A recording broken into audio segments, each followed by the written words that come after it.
This collectible Christmas video is sponsored by Me Time Delivered.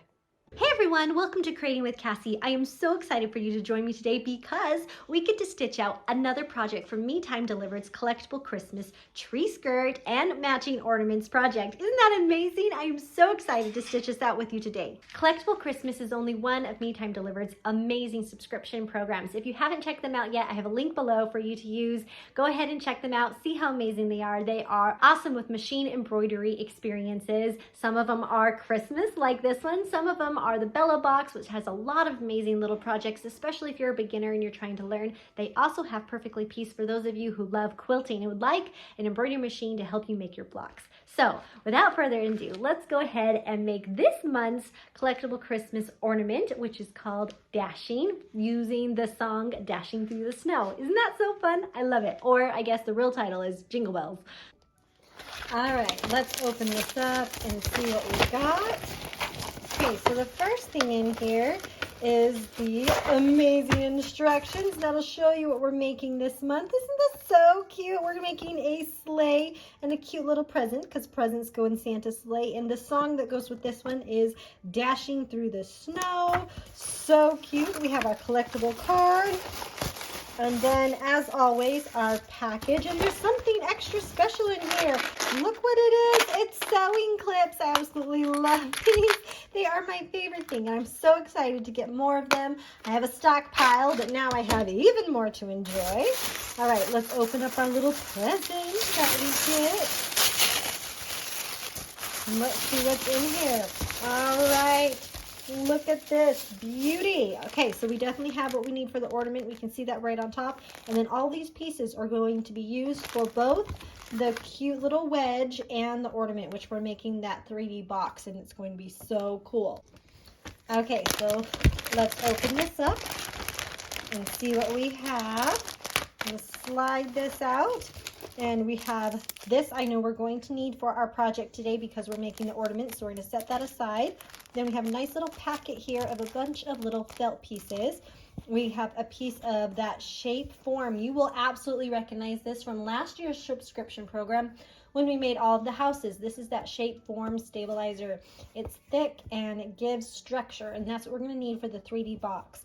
And then we have the cute little felt that's going to be for the present that we're making. And then, of course, our beautiful wedge.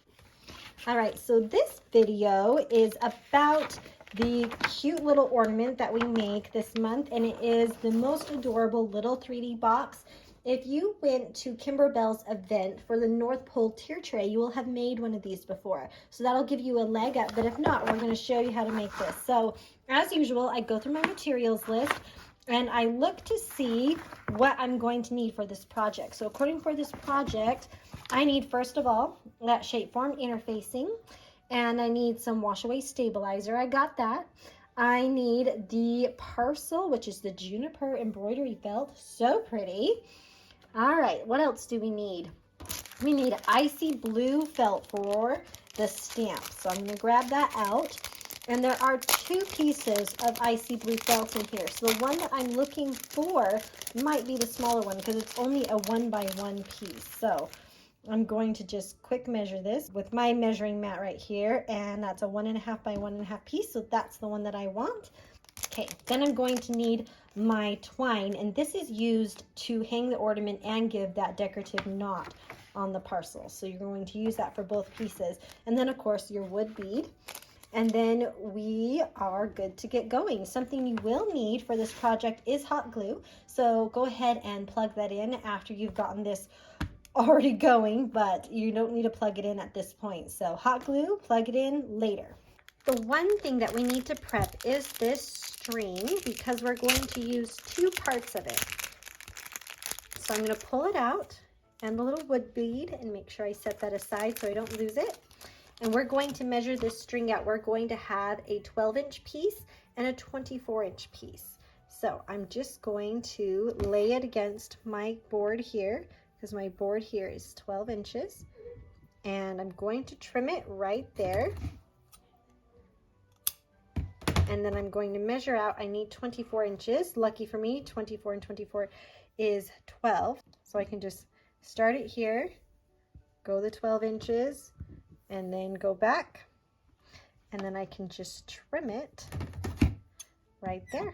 All right, I have a teeny piece left that might be used sometime, so we'll put it in my sometime used spot, and I'm just going to set both of those strings aside while we work on our project. I've hooped our wash away stabilizer. We know it's the wash away stabilizer because it's the one that dissolves when you get it wet, so don't get it wet until we're done. And what we're going to do is we're going to stitch our placement line for our shape form interfacing. So we're going to let that do that. The shape form interfacing is this piece that was in your kit. It's white, it has a little bit of stiffness to it, it's kind of thick. You should recognize it if you did any of the houses last year because this was used all last year to make the holiday village. And what we're going to do is we're going to put this in this project so that it can help us have a little bit of a stiffer 3D box for our package. So after that placement line is stitched, we're going to take our shape form and slide it under our presser foot, and we're going to make sure that it is completely covering that placement line on all sides. And then we're going to take our paper tape, and I'm just using a little bit of Kimberbell paper tape, and we're just going to put a little bit on the top and the bottom, and this just helps that shape form stabilizer stay stuck to our wash away stabilizer while we stitch the tack down line. And this tack down line is going to go around twice, so you're going to see it go around once and then a second time just to help secure it to the stabilizer. And that also helps when we trim it. If we happen to accidentally clip a stitch or something, we have 2 layers of stitches to protect it and to make sure that it stays where we need it to. So it's just going to go ahead and finish stitching that right now. Now that we have our shape form stitched to our stabilizer, we're going to trim along the outside of this. And you can use varying different tools. You can use your curved scissors, which is my preference when I'm cutting around the shape form, or you can use a seam ripper if you're very careful, making sure that you have the teeny little ball point face down, and that you keep your seam ripper as flat as possible while you cut around so that you don't score the stabilizer. We're trying not to cut through the wash away stabilizer when we trim up the shape form. So I have a little bit better success doing that with my scissors. So I'm going to take those and I'm just going to cut in, and I'm going to hold that stabilizer and cut nice and close to those stitches without clipping any of the stitches. Now we have a little indent here. What I like to do is skip that indent and just do the big part first. And I'm going to come in here and just do this curve, and I cut that big piece off. That way it's easier for me to trim this detail without having that big piece connected to it. So I'm just going to trim up the sides and then lift it up, and I'm going to come right here and trim nice and close, and I trimmed that out really well. So that works best for me. Then I'm going to come along and I'll remove the tape and trim the top and the bottom. So again, I'm going to hold it up. If I hold it up, I'm able to cut closer without trimming the stitches. So I'm going to go ahead and come in and cut this detail part here. And so I'm not cutting funny. I think I'm going to turn that, cut around that curve, and then I'm going to again lift up that shape form. And again, I'm going to skip this little indent, come up here, and trim that bit off. Then again, I can come in here, so I'll just rotate and trim nice and close, cutting both sides, lift this little bit up, and then trim right on top, nice and close. There we go. All right, so then I have another indent here, so I'm going to start by trimming nice and close in there. Rotate the hoop, come in here and trim that whole piece out. All right, the last little bit I have to do is here, which was on the bottom of my hoop. So I'm going to remove the tape there. Toss that away. Then again, I'm going to lift up that shape form stabilizer and trim nice and close. All right. Have one more little bit here to cut into. And then once this is all trimmed, we are going to return our hoop to the machine. For machine step 3, they want us to use a visible thread color. And since I'm going to be putting green felt, I decided to grab my willow color from our kit. It's just a nice light green. It's something that will show up really well on the shapeform stabilizer, but won't show through the felt in any funny way. So I wouldn't use red or something that's too bright, just use something that will blend in that you can see really well. What we're stitching now is the shapeform score lines, and we're doing this with that visible thread color. I showed you the green that I was using, and it's just making some channels where we're going to be folding this box. And if we score the shapeform, it's going to give us better corners. So that's what these are stitching right now, and we're going to go ahead and let it stitch those, and then we'll show you how to cut them out.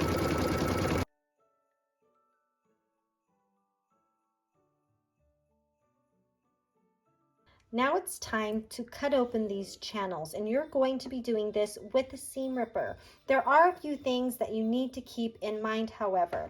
You need to make sure that your hoop is nice and flat on a firm surface. You don't want to do this on anything that has any squish to it. You want to make sure that you are putting the ball part of your seam ripper face down, and you're going to make sure that you're not pushing this through at an angle. You need it to be as flat as possible. What we're trying to do is cut the shape form without cutting the underneath stabilizer, which can be a little bit tricky sometimes. So I'm going to show you how to do it so you can have the greatest chance at success. One thing you want to make sure you do not do is use the sharp point of this down so that you accidentally grab your stabilizer. Another thing you want to do is avoid having to push or shove or yank your seam ripper through your project. Anything that you do like that can cause it to tear underneath. So what we're going to do is we are going to first unpick the stitches at the top and bottom of each of these channels. It says in the instructions to do it if necessary, and it actually is necessary for us to do that. So we're going to do that first. We're going to come in here and just unpick those threads, both the white and the green, to free up this channel. And we're going to do that on both sides.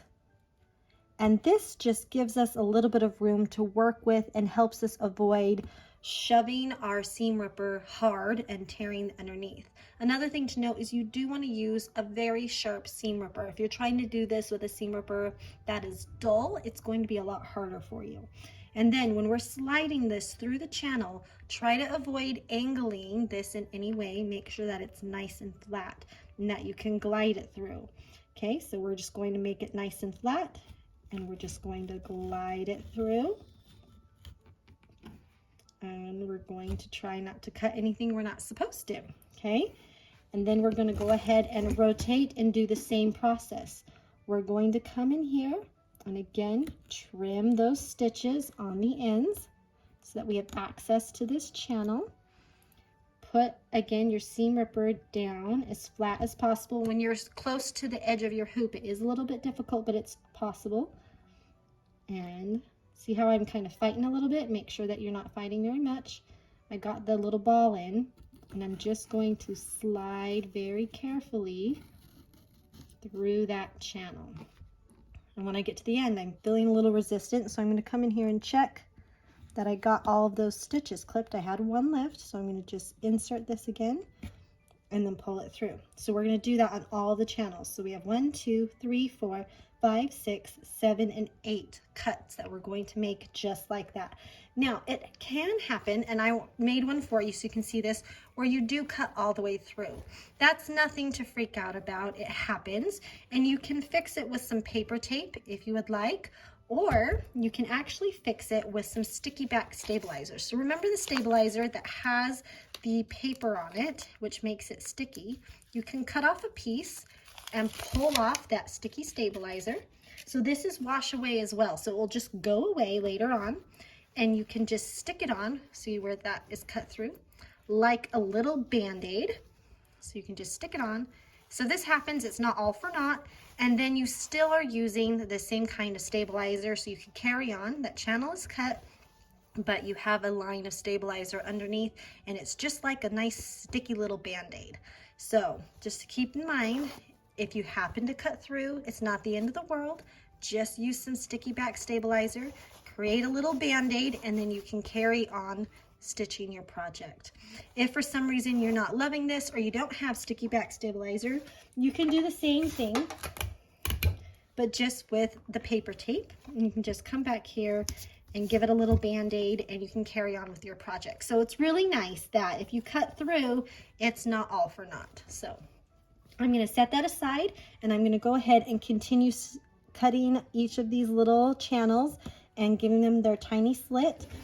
And I'm not going to make you watch all of that because it will be the same thing over and over again. But I'm going to carry on and cut the rest of these, and then I'll show you how to finish your project.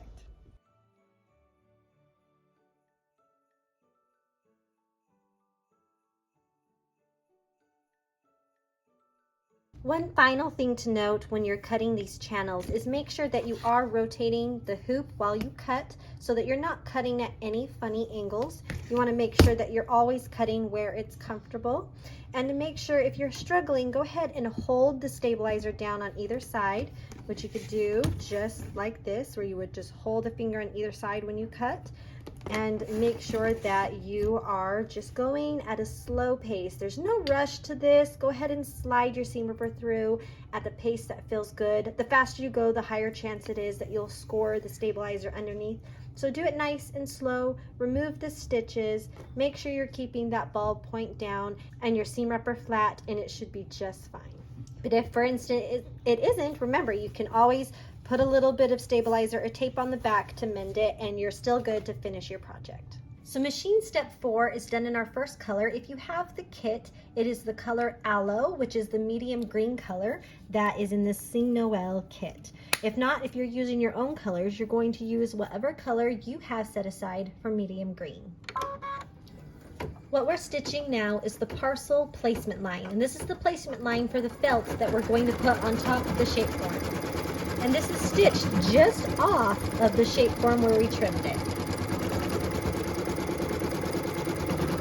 We're going to take our felt and we're going to slide it under our presser foot and completely cover our project and just smooth this in place. Then we can go ahead and grab our paper tape and just put a piece here on the top and bottom. I like to smooth it gently across, making sure there's no bumps, and then tape it there at the top. And then at this point we can go ahead and do machine step 5, which is stitching the parcel tack down and fold lines.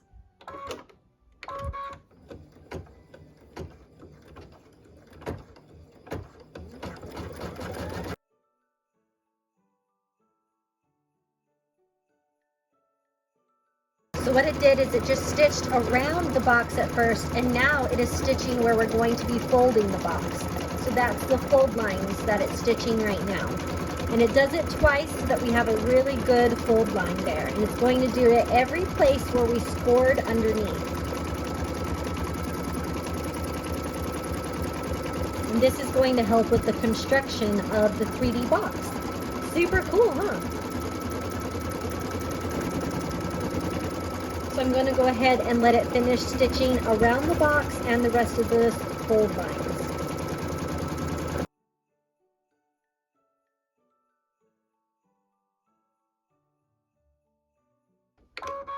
Machine step 6 is stitching the postage stamp border, and this is done in white, so you can use whatever white you love, whether it's regular white, super white, just any white, and it's going to go ahead and stitch that cute little postage stamp border.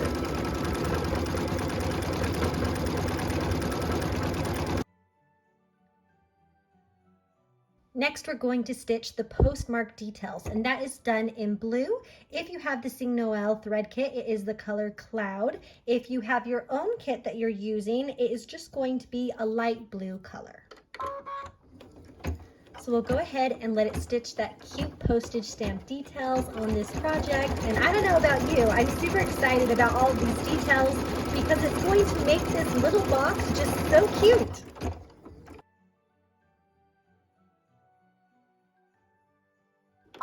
Machine step 8 is stitching the postage stamp placement line, and that's just going to be just inside of the cute border on the stamp. And this is also done in blue. What we're going to do now is slide that little blue piece of felt under our presser foot and just give it a nice press so it kind of sticks to the felt. If you're worried about it moving, you can go ahead and put tape in there. And then we can go ahead and do the tack down line, which is machine step 9.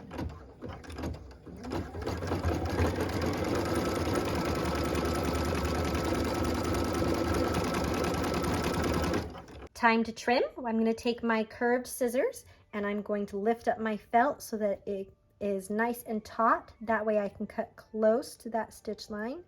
And I'm just going to trim right along those edges, trying to keep pressure on that felt so I can be close. I want to be close because I want you to see that cute decorative outline that I did. And if I need to, I can come back in here and just clean this up a little bit. So I want to be a tad closer. I've returned my hoop to the machine so that I can stitch the next step, which machine step 10 is stitching the words handle with care. This is done with the shadow color in our kit, or it is a dark gray that you are using from your own stash. I'm going to go ahead and put that thread in and then we'll stitch it. So what we're stitching now is those words handle with care, which is so cute, especially for Christmas and for the fact that it's a package. So we're going to go ahead and let it stitch all those words. I'm going to quick change my thread back to our medium green, which is the aloe color in our kit, and we're going to stitch the really cute holly leaf detail. This is machine step 11. What we're stitching now is that cute holly detail on the stamp.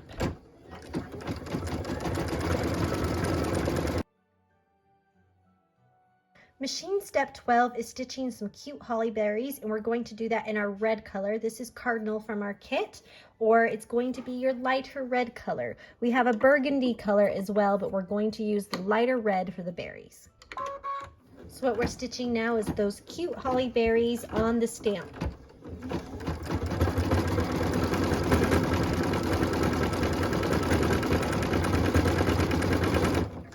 Keeping the same red in, we're going to go ahead and move to machine step 13, which is stitching the heart detail in the center of that stamp detail.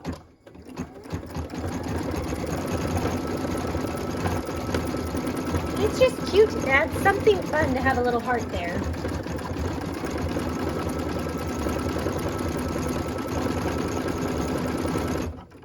With that done, we're all finished with our embroidery on our hoop. So we can go ahead and release the hoop and take the project out.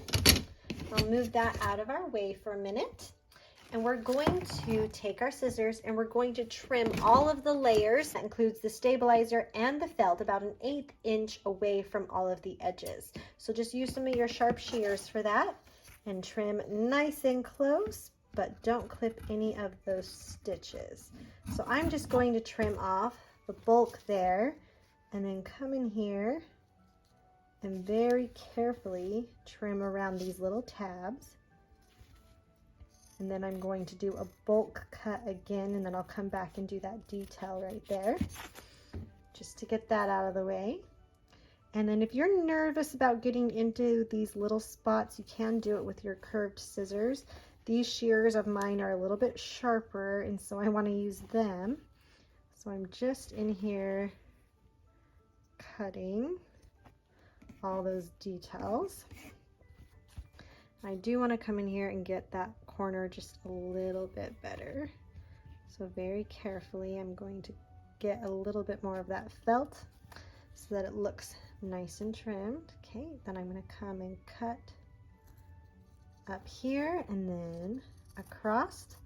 Again, staying nice and close. Get rid of that bulk. Cut in right there. And again, I'm going to skip that center piece so I can go do a nice detail cut. And the end, just cut off the bulk. So then I can come in here and cut nice and close. Twist your project while you're cutting so that you can stay about in the same place with your scissors. And only cut what you intend to. All right, and then I'm going to come over here and cut this last bit. very close to our stitches. Cut in there a little bit, twist it, and cut the rest off. All right, we have freed our project. Grab your water brush pen, and I always check my water level, which it's a little bit low for at this point. So what you do is you just take this and you rotate it and pull off the top and add a little bit more water in here so that you have plenty to go around the edges and moisten the edges to get rid of the stabilizer. So what I like to do once I have the water refilled is give it just a little bit of a squeeze and make sure that I'm feeling the water coming out on my brush. And then I'll take it and I'll just come and brush the edges and dissolve that stabilizer right there on the edges. And we're only worried about the edges. We don't have to do it throughout the whole back. So we're just trying to get rid of it where it might be seen. So just moisten that and then move around the project. And after you have moistened all the edges, I still, even though there's not a second layer of felt, like to give my edges a squeeze just to keep them flat. Okay, now that we have our project all wettened on the sides and let the stabilizer dissolve, I'm going to take it and I'm just going to kind of wiggle it so that we have this section isolated. And what we're going to do is take our seam ripper and we're going to poke 2 small holes up here in the top of this panel so that we have some place for the string to come out and hang on our tree. And so we're going to do that about 1/4 inch apart. So you just take your seam ripper and just kind of shove it through and just give it a little bit of a twirl so you kind of have that hole there. And then about 1/4 inch over, do the next one and just give it a little bit of a twirl so it makes a bit of a hole. And then we're going to take our twine, and what we're grabbing is the 12-inch piece. And we're going to grab one of those bigger kind of darning needles because you need to be able to fit this twine through it, so you need a bigger needle. And we're going to thread this and then thread it through those holes. Okay, so what I'm going to do is use a little threader. It just makes my life easier when it comes to threading things like twine.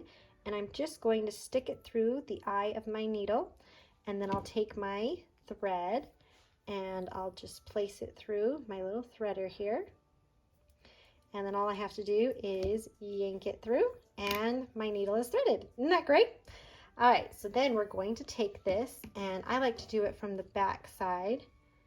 We're going to push up through that first hole and we'll just pull the twine through. So I want to keep a piece still down here in the middle, okay? Take this and poke it through the second hole that I made. And I'm going to put a thumb right here so I don't lose that thread, and I'm going to pull that through. Okay, so now I have both ends of my string here, and what I'm going to do is even them out so that I have both ends, and I'm going to hold them in one hand, and I'm going to flip this over, and then just using the end of my needle, so I'm not using the sharp part, just the end of it, I'm going to pull that loop up and just keep tabs with it on the back side so that I have a loop here, and then I have my 2 ends in here. So loop and ends. Okay, so what I'm going to do is tie a little knot on the end of these loops, and I'm giving myself a little bit of slack. It's easier to tie it, but I don't want the knot to be down here. I want it to be near the ends. So I'm going to tie it, just tie a double knot here, making sure I can get all those ends in there. And then I'm going to pull it more toward near the end of this little twine. So I want it to be down here. Okay, and then you can pull on the loops to make sure that it will hang. Ta-da, we did it. Okay, so for this next part, we're going to be using our hot glue gun. So if you haven't plugged it in yet, go quick, plug it in. And we need the diagram here on the first page, which is page 11, when we start this Dashing Through the Snow ornament. And we are going to pay attention to these tabs because they are labeled. And we want to make sure that we have this situated the same way as those tabs. So we need to make sure we know where B, D, C, and A are. So when we're looking at this, it goes A, B, C, and D. And you need to make sure you get those in the right order. So make sure you know where those tabs are and you double check it before you start hot gluing. So what we're going to do is take a second and fold all of these edges where we scored it at the very beginning, just kind of finger pressing them into shape. When you have these little tabs, you're going to finger press those, press them in, and then this part here, Make sure you're giving it kind of a roll and you're trying to get that stitching about in the center. And make sure you come over here. You're just finger pressing all of these so that they start the shape we want this to end up in. We kind of already finger pressed this section here where we have the twine, but give it another go. And then finger press each and every one of these tabs. And that way it's already trying to curl in the direction that it needs to go. So the instructions say to start with tab letter B, which is going to be this one right here. And our goal is to have this tab be on the top of this section here. So what we're going to do is fold it and glue it so that it is folded and stuck inside like that. Okay, and so what we're going to do is I'm actually going to put the glue right here, and I'm just putting a little dab. We don't need a ton. And then I'll fold this in, curl it under, and then I'll pinch it right there. And while it's not set, I can arrange it to make sure it's giving me the corner that I want. And I'm just going to hold it until that hot glue sets for a second. Now that I have B done, it's time to do A. We're going to do the same thing. Our goal is to have that in the same place. So again, a dab of glue, pull up the tab, bring it over, and press and hold it. Give it a double check, and I'm using a low temperature hot glue. So if you're not comfortable with hot glue, you can use your own favorite glue, but just make sure it's something that you're willing to hold until it sets. So we're just gonna hold that for a second, and then we can move on to the next tab. If you're finding that your tabs are a little bit tight and you can't bend them around, go ahead and bring your scissors in here. You just might not have cut good enough, and just clip it a little bit better so that is a little bit looser for you. And then you can go ahead and take C, which we know that we did A, B, so this is C. And we're going to glue it here on this end. Put a dab of glue there, fold the tab in, and then push it together over here. Watch your alignment and hold it until it dries. Be careful of the glue. We don't want it going everywhere or burning your fingers. So we're getting that box shape. This is exciting. Once you're satisfied with that, we can move over to D. And so I'm just going to, again, put the glue here on the tab, fold it in, match it, and then hold it in place. So we have all A, B, C, and D tabs folded in, giving us that rectangle shape. Okay, now that we have that front all glued, our goal is to get this back panel glued. And what we're going to do is be folding all of these panels in and fitting it into our box just like this. But to make sure that it stays there, we need to make sure that we add the glue. But that's what our goal is. So we're going to do these tabs, and I'm just going to put a little bit of glue on. It says to do all three of them, but I'm going to do, I think, one at a time, at least get the first one in. Put your glue on that, bend it in, and then hold it nice and taut. And we're just going to make sure that sets before we move on. I'm going to do this long middle tab first, and what I've done is I'm just kind of poking it in place. Then I'm going to come and put a bead of glue along this edge, watching my fingers so I don't get it stuck on me, and then I'm going to come and hold that in place. All right, so this last one, I'm going to tuck it in so that it's in place. And now that I have it in place, I still have this gap here. I'm just going to come and put a bead of glue right there, and then I'm just going to push it together and hold it until it dries. Okay, once that dries, look at this. We got a cute little 3D box. It's so cute, but we're not done yet. We have a couple of extra finishing touches to make it super Christmassy and cute. All right, so we're gonna take our cute little box and our other piece of string that we cut at the beginning, the one that was the 24 inches, and we're just going to try and find the middle. So I do that by grabbing my two ends and finding the middle. And then I'm going to take that middle loop and put it right across the front of the package. And then we're going to flip the package over and try not to get twisted up with that. We're going to take our string and we're going to cross it over in the back so it makes a X shape. And then we'll turn it back over, and what we're going to do is tie a cute little bow. And it just adds something super sweet to this. So we'll just hold it. Careful not to push really hard. You don't want to indent your package. So go ahead and tie a knot. All right, and so this doesn't move very much, I am going to tie a second knot. And that just helps this stay right where I want it. So I'm going to just loop this around and then pull it tight and give it a knot. And then I'm going to tie a little bow. I'm going to have a cute little bow on our cute little package. And ta-da, there it is. And then you can adjust it as needed. Go ahead and make it as big or as small as you'd like. And then you can come through and trim this. I have one short end and a long end, and I want them more the same, so I'm just going to trim that. And there's how that looks. Isn't that fun? All right, we're not done yet. We still need to put the little bead on here. So the first thing we got to do is tie the first knot.